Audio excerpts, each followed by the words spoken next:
السلام عليكم، كي دايرين؟ بخير؟ كنتمنى تكونوا في احوال وصحه جيده يا رب، وانتم كتشاهدوا معايا هذا الفيديو اليوم او الوصفه اليوم ان شاء الله. يا ربي غادي تكون هذه الحليوه اسبانيه اللي هي كتجي غزاله رائعه بالمذاق ديال حبه حلاوه ما تشبعوش منها. سهله في التحضير، مكونات بسيطه، مهم القوام كيجي رائع رائع رائع. صدقوني غير الريحه ديالها ملي كطيب راه ما شاء الله وصافي.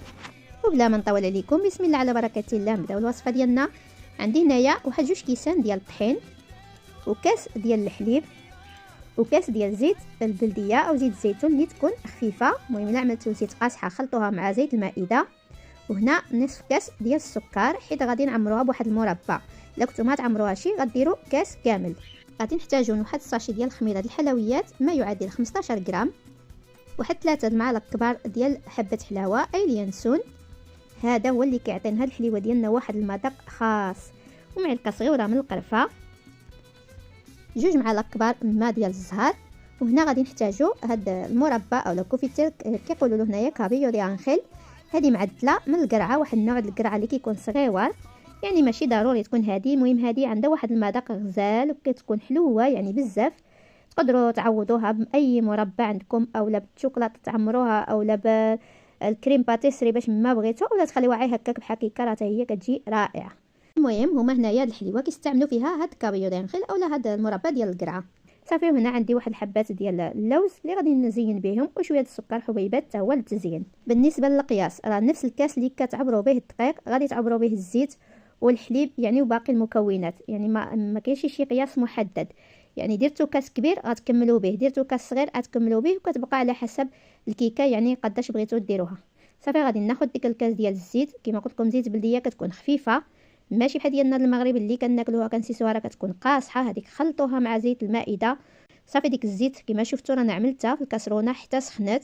ملي كطلع معها السخانه كنحيدوها من فوق النار ونضيفوا لها ديك حبه حلاوه ونخليوها فيها، يعني غادي تدفى اولا غادي تبرد بيد ما نخلطوا باقي العناصر. صافي انا خديت هنايا هاد السلافه اولا فين غتخلطوا قشي عليها تخلطوا فيها. غادي ندير فيها ديك الحليب راه في حراره الغرفه، وغادي نضيف ديك السكر نخلطوهم شي شويه عاوتاني حتى نحسوا بديك السكر بحال يبدا كيذوب. المهم نتوما كتشوفوا راه مكونات جد بسيطه، راه ما فيها لا بيض لا والو. صافي غادي نزيد ديك المعلقه الصغيره ديال القرفه، هنايا ديك المعلقه عندي صغيره، و2 معالق ديال ماء الزهر اللي كيعطيها حتى هي واحد المذاق غزال. نخلطوهم مع بعضياتهم هكا بالطراب اليدوي، وغادي نبدا نضيف في الطحين شويه بشويه حتى نخلطوهم كاملين مزيان مع ديك الخميره. هنا ديك الساعه ترشوا واحد شويه ديال الملحه، انا نسيتها، واحد القبيصه ديال الملحه ضروري. هنا من بعد ما خلط ديك 2 كيسان ديال الطحين بانت لي الخليط باقي خصو زيدتو واحد 2 معالق كبار. المهم الخليط هنا في هذه المرحله خص يكون القوام ديالو يعني شاد راسو، ماشي بحال القوام ديال الكيك، يعني شاد راسو. نتوما غتشوفوا معايا لاننا باقيين غنزيدوا له ديك الزيت اللي سخناه مع حبه حلاوه. صافي غنبقى ندخلوا فيها ديك الزيت هكا شويه بشويه، وغادي يولي لنا واحد الخليط اللي هو رطاب، وفي نفس الوقت راه هو شاد راسو، راه ما كيكونش خفيف بزاف، يعني كيكون بحال القوام اللي كنديروه من المادلين اولا ديك الحلوه ديال الكواغطاس. راه كيكون الكيك ديالها ما كيكونش خفيف بحال الكيك العادي كما كتشوفوا هكا. هذيك ريحه حبه حلاوه يا سلام مع القرفه والماء الزهر. المهم هي واخا حلوه اسبانيه انا كيجيني النسمه هنايا ديال الحلويات ديال المغرب. صافي خديت نصف الكميه اللي درتها فوق هاد اللاطه، فرشت لها الورق باش ما تلصقناش. المهم واحد الطبقه اللي كنديروها رقيقه، لان هي ملي كطيب راه كتنفخ. اصلا الشكل ديالها كيكون رقيق شويه، ما كتكونش يعني طالعه. هانتوما كتشوفوا معايا يعني واحد الطبقه رقيقه. صافي وغادي ندهنوا ديك المربى ديال القريعه ولا ديك كابيو ديال انخيل، وكما قلت لكم تقدروا تبدلوها باي مربى عندكم، اولا الكريم اولا الكريم باتيسري، او ديروا الشوكولاط ديال الدهن، اولا تخليوها يعني بلا ما ديروا حتى شي حاجه في وسط منها. غير في الحاله غادي تزيدوا السكر، يعني انا درت نصف كاس غادي ديروا كاس كامل. صافي غنحاول ندير واحد الطبقه اللي هي حتى هي رقيقه لانه حلو بزاف، وكتعرفوا انا دائما كنقص من الحلاوه ما عنديش معها بزاف.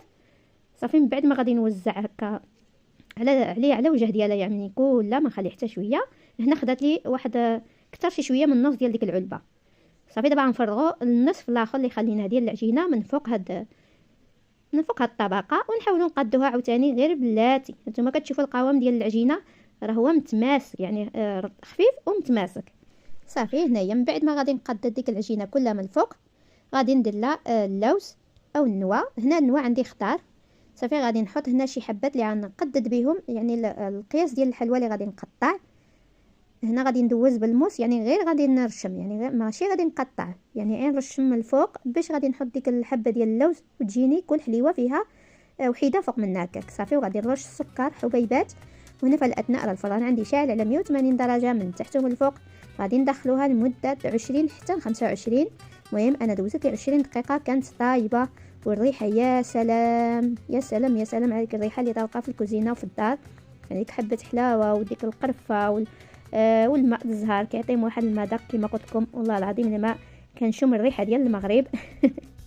صافي غادي نقطعها على حسب ديك، يعني كل وحده تجيني فيها واحد اللوزه او النوايه. وهذا هو الشكل النهائي، كتجي غزاله، كتجي في المذاق يا سلام ما تشبعوش منها صدقوني، كتجي رائعه وحتى المنظر ديالها غزال. وقبل ما نقطعوها ضروري نخليوها تبرد. المهم كنتمنى انكم تجربوها، وكما شفتوا راه المقادير ديالها بساطين وسهله في التحضير، وكتعطينا واحد الكميه ما شاء الله يعني كثيره.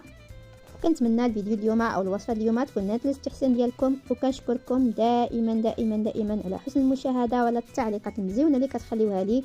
ونتلاقاو فيديو اخر مع وصفه جديده ان شاء الله. السلام عليكم.